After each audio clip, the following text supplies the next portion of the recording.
पौराणिक काल में रक्तबीज नाम का एक असुर हुआ करता था। वह भगवान शिव का बहुत बड़ा भक्त था। उसने भगवान शिव की घोर तपस्या करके वरदान पाया था। उसे वरदान मिला था कि उसके रक्त की जितनी बूंदें धरती पर गिरेंगी, उतने ही बलशाली असुर उत्पन्न हो जाएंगे।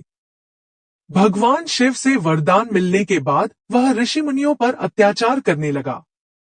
फिर ऋषि मुनियों ने देवताओं से रक्षा करने की विनती की।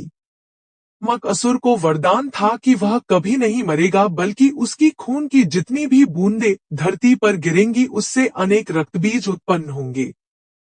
वरदान पाकर रक्तबीज ने तीनों लोकों में हाहाकार मचा दी।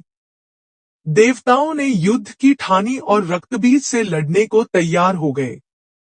लेकिन जब वह सफल नहीं हुए तब वह मां काली के पास पहुंचे।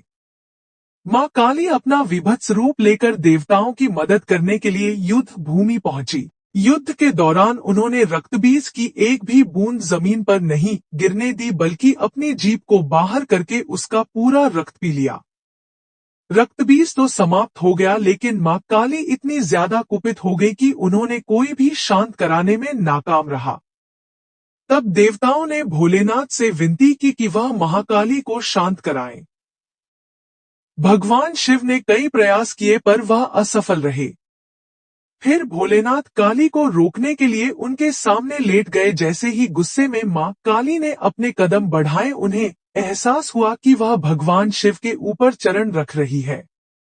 यह देखकर वह शांत हुई चरण के पास जाकर लेट गए और मां काली ने देखा कि वह शिव पर कदम रख रही है। जब काली को अपनी गलती का एहसास हुआ तो उसने शर्मिंदगी में अपनी जीभ बाहर निकाल ली और तब से माता की जीभ बाहर निकल आई। यही कारण है कि आज माता के विकराल रूप की पूजा होती है। हिंदू धर्म के अनुसार देवी काली को बुराई पर अच्छाई की जीत के लिए जाना जाता है।